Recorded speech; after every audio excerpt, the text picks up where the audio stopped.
Well, I have no clue. But this is one of the big concerns that the American people have with that whole Patriot Act thing.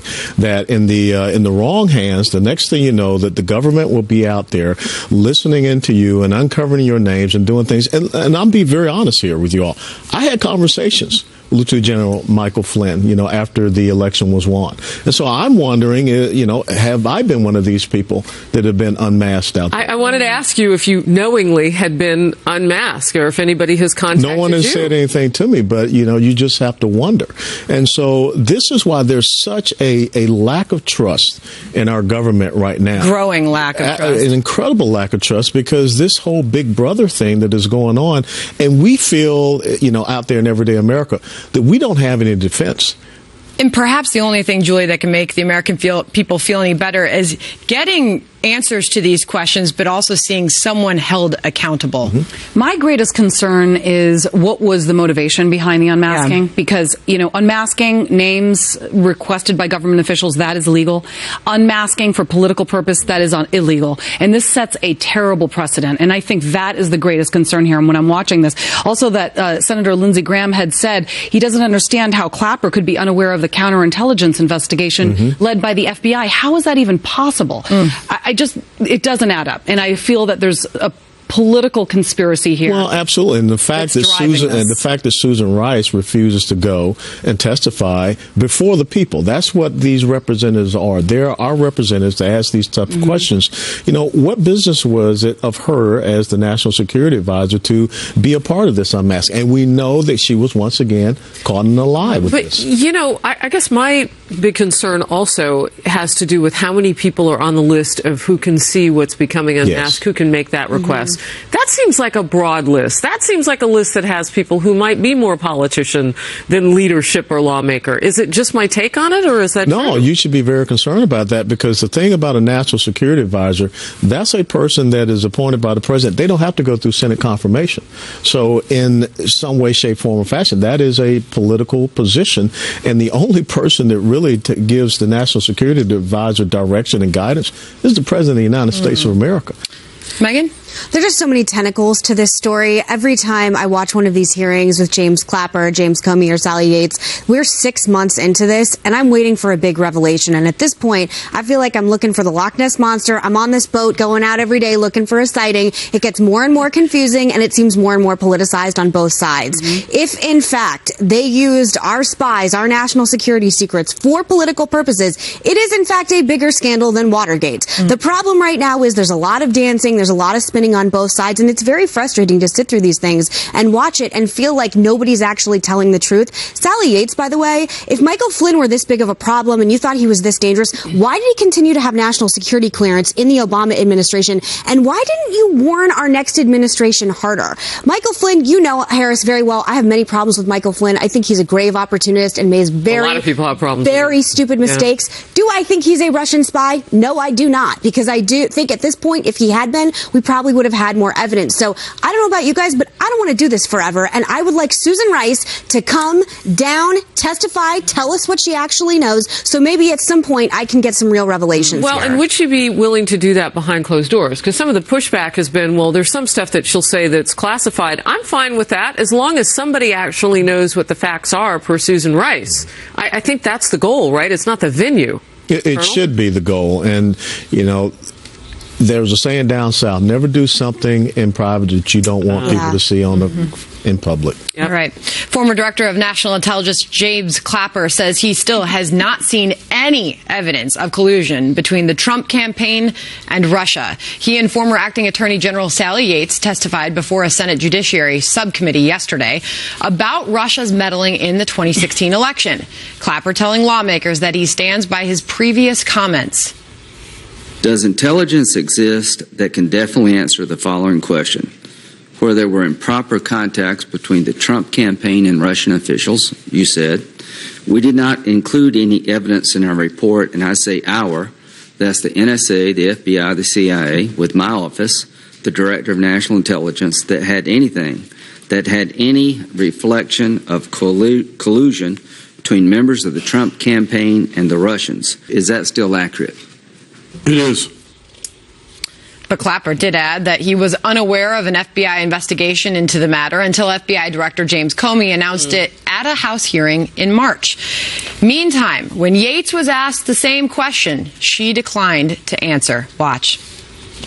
Ms. Yates, do you have any evidence, or are you aware of any evidence that would suggest that in the 2016 campaign, anybody in the Trump campaign colluded with the Russian government or intelligence services in an improper fashion? And, Senator, my answer to that question would require me to reveal classified information, and so I can't answer that. President Trump tweeting this after the hearing, quote, "The Russia-Trump collusion story is a total hoax.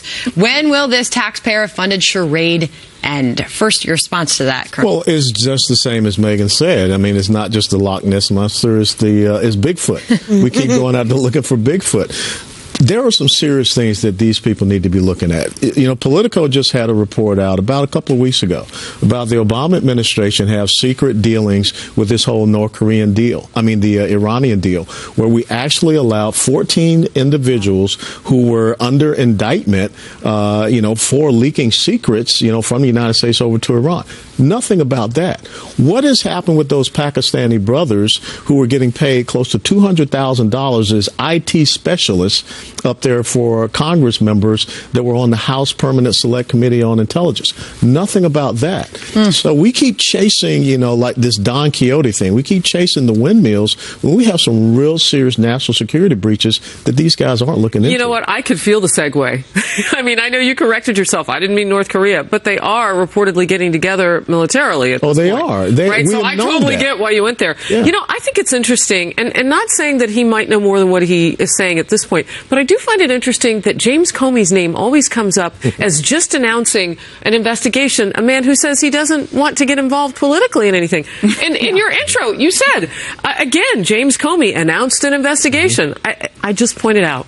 But he has given us reason time and time again not to trust him. I said that he had no business continuing to have this job. I don't know if this is, world knowledge, but he has done interviews where he's talking about how he's on Twitter and Instagram. Excuse me if I don't think someone at your level necessarily needs to be on social media sharing anything. He has given Unless us they're looking reason, for terrorists. but a personal one. He has reason. I would love to hear less. He gives interviews. He's way too public of a figure. And on both sides, he's so highly politicized. So every time he says, I have a new investigation, if you're whether on the left or the right, you have reason to not to believe what he's going to say. But still, when you go to Clapper saying that there's no evidence of collusion at this point, does this settle things at this point? No, it doesn't. And I mean, they need to. They're going to. This is going to go on until probably Christmas of 2017 into 2018. Unfortunately, I hate to tell you, Megan, but you're going to be talking about this for a while. I mean, honestly, though, when it comes to this investigation, when you're talking about classified, leaked information, not unclassified, classified, leaked information, that is a big deal. And why is James Comey, the director of the FBI, revealing this information with the public? And yes, of course, Clapper should have known that this investigation was ongoing. But you know what? Classified information from Huma Abedin's computer going to Anthony Weiner, which, I mean, that's a whole And now they're trying to tamp that down a little bit today. Sure, he said hundreds of thousands. Now it's a handful. I don't care one. That's illegal. That's illegal. That's a crime. That should be prosecuted. And listening to you, Julie, something pops into my head, and that is that we are so convoluted now and in the weeds on all of this that we don't want the American public to miss what's at stake here. So, Colonel, tell us. Well, that's the whole point. When you create this air of confusion, people just give up and say, I don't get it. Look, I had a top secret SCI clearance. It was very clear that you do not have classified information on non-classified means. How is it that all of these people throughout this entire government, to include people that were running for president, can do all of these things and there is no accountability? That's the one thing that people out there in the public world, they're tired of it. They're sick and tired. And you wonder why we don't trust politicians. The media has to take some responsibility in this as well. BuzzFeed printing that dossier, which was total fake news, confusing people, that trending all over Twitter. The media continues to report things that are not just false, but completely factually inaccurate and manifested from nowhere. there. The man who put that together said he hadn't completely vetted everything that was in it. So when you report that as news, depending again on which prism you're seeing this through, it's completely and utterly politicized. And at this point, I don't know if we're ever going to really find the truth. So we know that when names of rape victims come up, we have a conversation in newsrooms across America about what we will and will not reveal. We don't That's we don't not reveal top the victims. secret information that national security is Common based on. sense and its respect. So now you're talking about a whole nother level. So how is it making it out there? What's the journalistic ethos on that? Ask BuzzFeed, man. As Julie said, the story's not over. No. We'll be covering for the... As former President Obama steps back into the spotlight, he's starting to define his new role in the era of President Trump. On Sunday, you may have heard, Obama urged Congress to save the Affordable Care Act. And today, the former president spoke in Milan, Italy, about his foundation's goal of boosting the next generation of activists. Here it is. You notice I have a lot of gray hair now. People always ask me, "Oh, Mr. President, you know, we need you and we want you involved," and I'm happy to get involved. But the greatest thing I think I can give is to make sure that somebody who's 20 years old, 21, 25, who are ready to make their mark in the world, that I can help them so that they can take it to the next level. The Associated Press is reporting Obama is emerging for a series of paid and unpaid speeches, drawing sharp contrasts with President Trump, even as he avoids saying the new president's name. He's wielding his influence overseas, offering his support for some of the international political candidates who are clamoring for his endorsement. His aides are engaging in real-time political combat with Trump, end quote. And then didn't Valerie Jarrett move into the House with Mr. and Mrs. Obama? So, I mean, I don't know. Maybe that's some sort of a nerve central I'm still thing. confused on that, actually. Yeah. I know. Grown people living together. I don't get involved in it. Well, look, Whoa. Colonel, I have to say, with all of this, why does he need to define a role in a party that just lost 1,000 House, Senate seats, the governor both mansions, sides of Congress. down to state legislatures and everything. Look, he's sucking the oxygen out of the Democrat Party. And so when you got Obama running around out there, you got Hillary Clinton running around out there, and now you got, Elizabeth Warren and Bernie Sanders saying, hey, will you guys clear the deck so that we can get on and bring in this new leadership?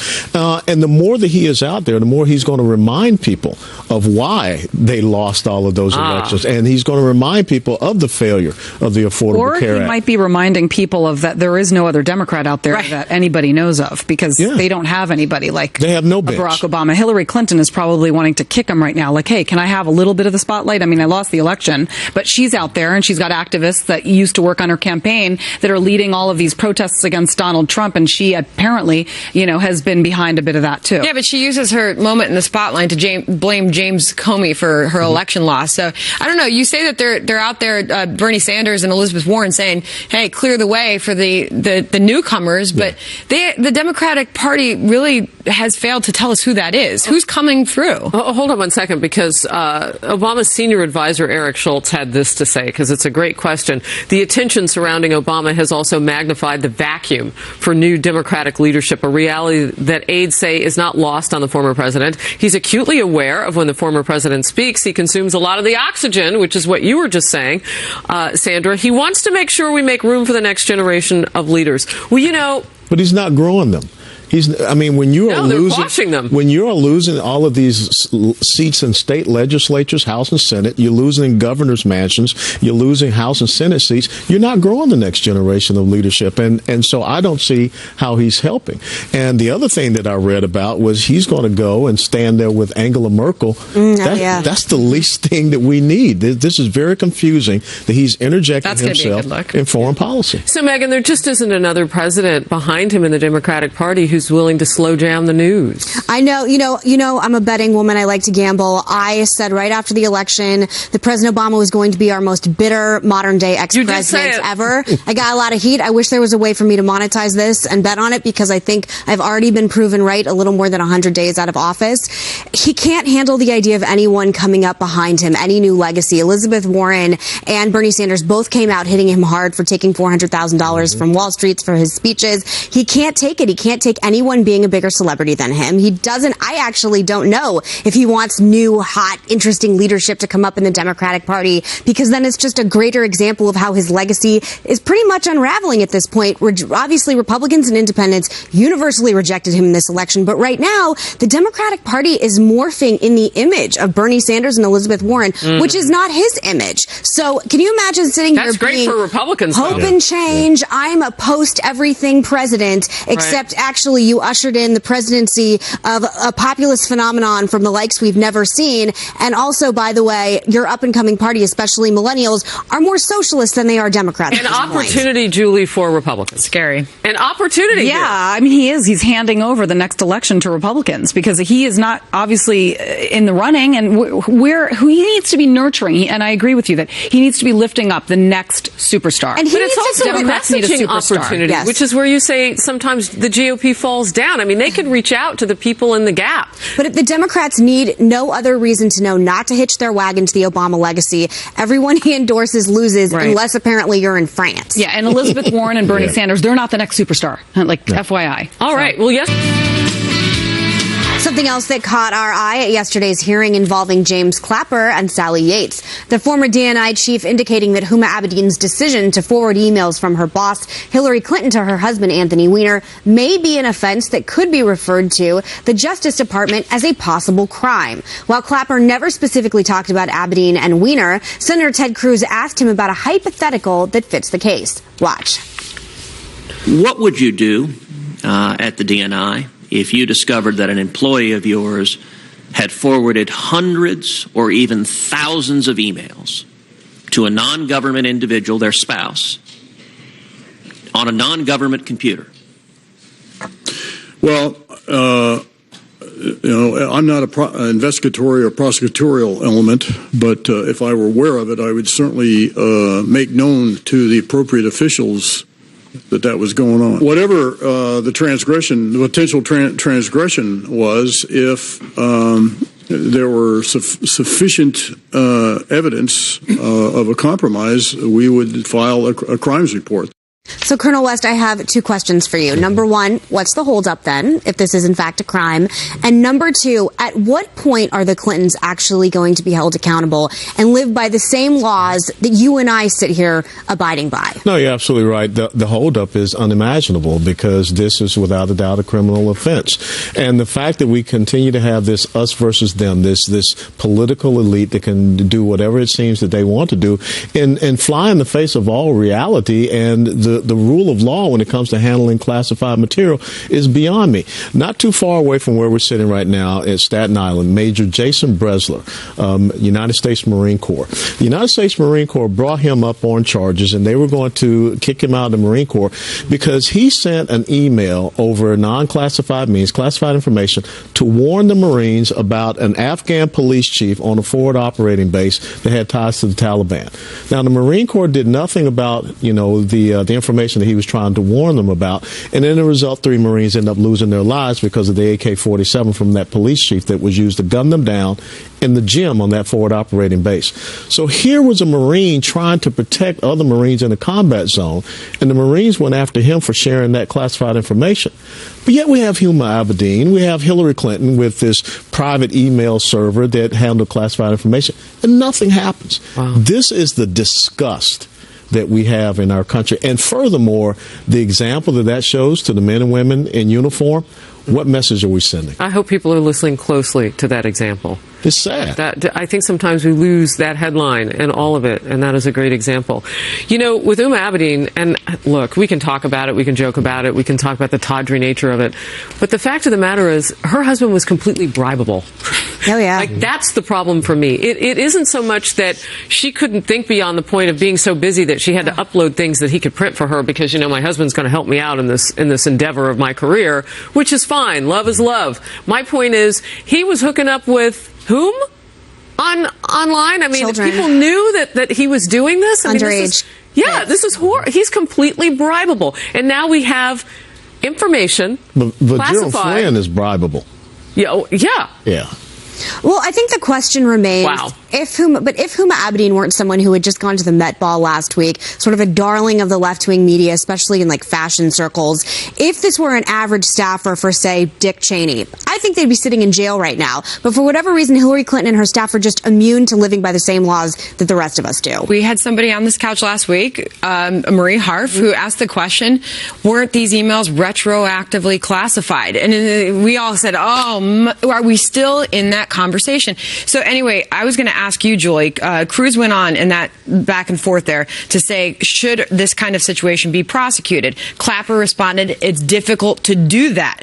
But we know that the Obama administration on multiple occasions prosecuted many people for leaking information. When he said it's difficult to do that, to what is he referring? Yeah, why would it be difficult? So you're saying it's difficult to do due diligence and to actually follow law enforcement and follow protocol? Because when a criminal is accused of a crime, you investigate. If you find the evidence, you then convict. I mean, you go to trial and then there is a conviction or you're set free. But there was no conviction here. There was no accusation. And as far as, the hundreds of thousands of emails that turned into just a handful, that concerns me that the FBI messed that up. I mean, hundreds of thousands. So then it comes down to those handful. So the handful came down to Huma Abedin basically plugging her BlackBerry, which I would think the Clinton campaign would learn their lesson now about BlackBerries. Thank God those are almost gone. But plugging her BlackBerry into Anthony Weiner's laptop, and that's how the information. How do you do that? I mean, you know that you have classified information. You know that you work for Hillary Clinton, who's already under fire for sharing classified documents, and now you're going to go ahead and hand it over. Only one word pops into my head: entitlement. Oh, I don't know you don't want to take it here, but it's outrageous. While he was sending sexually explicit images to underage girls online, and God knows who could have hacked into his computer at the same time. We're talking about national security secrets. Yep. All right. Brought to you by the organizers of the Women's March. More than 80,000 people have now signed a so-called Pledge of Liberation calling on Congress to reject some White House policies. The group is moving forward with an anti-Trump activism document since organizing the Women's March the day after Trump's inauguration. The pledge has a list of demands, and they include raising the federal minimum wage to $15 an hour, ending police violence, allowing all former prisoners to vote, open border immigration policies, open access to abortion and birth control, and taking away tax money that funds militarized law enforcement prisons and military weapons. Basically what they're saying is they want to see fewer people harmed, more people helped. And this one on the list as well. They want to end all war. Colonel, we must work together to end war and live in peace with our family around the world. Yeah, let's hold hands. Which members of the Islamic State savages does this group think needs a hug? Well, first of all, you have to go back and see who was the organizer of this Women's March, a lady by the name of Linda Sarsour. And if you look at her background, she supports Sharia law. She has some very questionable Islamist ties. So you can understand this is just a laundry list of progressive socialist issues and policies that are completely antithetical to who we are as a constitutional republic and a free market economy. So why are they making these demands? Furthermore, do these people work? Who's listening to them? Do these people work? I mean, why do they have all this time? Follow the money. But we're just going to end wars by doing what? Not funding our military and just allow people to, have their way with us? Good luck with that. I love love. We all love peace. That's not what this is about. There are people on the planet who want to kill us. So you were saying? No, I love the song Kumbaya. I used to sing that growing up. But no, you don't sing Kumbaya with ISIS. And you don't certainly disarm our military, law enforcement, militarized weapons in the hands of our law enforcement. They're there because they're protecting us. So, Julie, you're concerned about what kind of influence do these people have? Yes, and who's listening to them? Because you know what? Young people are. That's what's sad, is that these liberal groups do get into colleges and they get in the minds of our young Americans that then breed a whole nother scary. So if I have this Sharia law-loving head in front of me, this is what I ask her. Did you vote in the last election? Do you vote in local elections? Do you vote in midterm elections? And you think the answer is what? I think it's probably no. And I would like to ask those 80,000 women, did you vote? Because honestly, if you want to have a voice in this country, you have to get out and fight for your rights and not just sign random petitions. I'm not living in the extreme left and I'm at the mercy of their every whim. I voted in this election, as did obviously millions of other Americans, and we voted for President Trump, and he's in office, and obviously his policies are completely dissimilar from this. All of this list of things is a tornado of stupid. It's very radical. Can I add to your question list? Yes. Add this to the questions that you would ask her. When's the last time you sat down with the average American in this country and actually asked them what they're thinking, what they're feeling? Absolutely. But the problem with the modern women's march, feminist agenda, whatever, is that it is so wrapped up in the extreme left, not just on things like abortion, but things apparently like defunding the military as well, that a person like me, even though I guess on paper I should consider myself a feminist, I won't touch that. If that includes defunding the military, you know where you can go. All righty. We're happy that. It was offensive, and I hope you can find it in your heart to forgive me. Obviously a bit of sarcasm there, but it didn't stop there. Kimmel continued discussing health care reform later in the show with Republican Senator Bill Cassidy of Louisiana. Watch. The Jimmy Kimmel test, I think, should be no family should be denied medical care, emergency or otherwise, because they can't afford it. Can that be the Jimmy Kimmel test? As simple as that? You're on the right track. And if that's as close as we get, that works great in government. Now, we've got to be able to pay for it. And that's the challenge. I can think of a way to pay for it is don't give a huge tax cut to millionaires like me and instead leave it how it is. I mean, it seems that he's championing that message. You made that point last week that if Republicans could make their message on health care as simple as Jimmy Kimmel has been able to make his message and his opinion, they might be getting farther than they are right now. And I'm worried about the narrative that Republicans are letting people on the left take that we're somehow heartless and I would want a child with a heart condition to somehow die or not get medical care. And the problem right now is, and I would like to say that I didn't have a problem with Jimmy Kimmel coming on TV. His child had a heart surgery. It was clearly an emotional time for him. I don't like entertainers getting political as a general rule, but if you're going to do it, at least he's not making crude sexual jokes like Stephen Colbert is about our president. So I will say, if this is the way he's going to do it, I found it respectful. The Washington Times in these headlines, you're making it worse. We need to have people that come out on our side and explain why. I feel bad for Jimmy Kimmel. His heart's clearly in the right place, but here's why financially it's not working. And here's the bottom line, why so many people who have Obamacare are also being hurt financially in other ways. So I am always concerned when I see people on the right jumping in this sort of extreme rhetoric, because it makes us look, like we don't care about babies with heart conditions, or talking about something that maybe doesn't fall under their expertise. Colonel, he went on to say, "Don't give a huge tax cut to millionaires like me."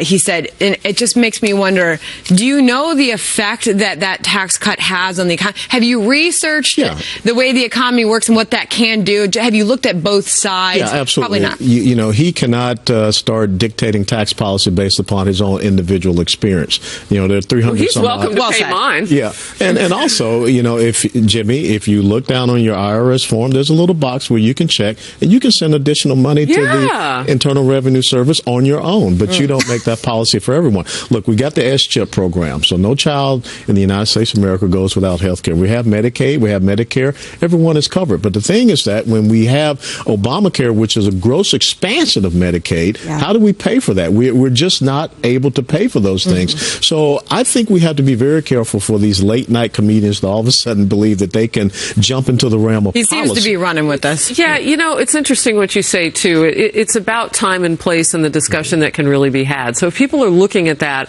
and wanting some answers, it's unfortunate. Kudos to Representative Cassidy of Louisiana, though, because he was really trying to have a back and forth on, at a 37,000-foot level.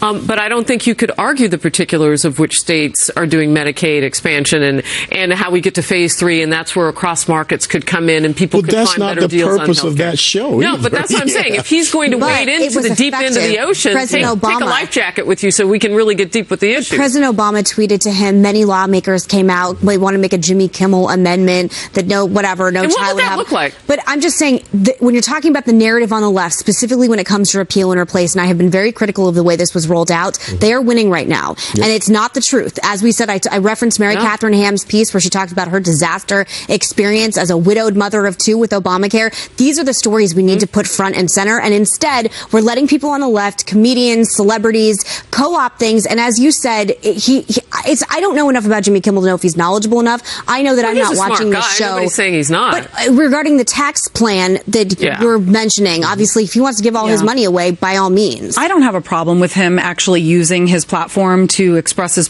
politics. I mean, that is part of television, and it does raise debate, and that's what everybody's talking about right now. If you look at Jimmy Kimmel and Jimmy Fallon, take a look at their ratings. Obviously, Jimmy Kimmel, all he does is talk politics. All he does is make fun of Trump, and it's working for him. Jimmy Fallon stays away from politics, and it's hurting him. I do, however, think it's very dangerous to put that kind of pressure on poor families, making them feel that if their child were to need heart surgery, that they would somehow be left out because they don't have money. That's not a good message, and that's not a clear message you want to send to Americans. That's a scary message. It's also a lie. That's part of my again, if I had I don't have a problem with using his platform, but what he said just wasn't factually No, if a accurate. child goes into an emergency room and they have heart failure or they have a hole in their heart, they're going to operate right away. We are in America. But I think it's a Hippocratic oath, too. But there are people that saw what Jimmy Kimmel said and literally think that Republicans want babies to die. And it's an egregious manipulation. Well, because of the void in messaging from Republicans that you're pointing to. They've got the bully pulpit. Use it. Yeah, I mean, somebody said to Raul Labrador, after he had come out and said people are not going to die. But that is kind of the message that the left is trying to send out there. All right, college campuses, so many of them hotbeds of liberal activism and political correctness. Now one conservative group is fighting back, pumping big money into student government races. Is that the right way to go? And is the strategy actually working?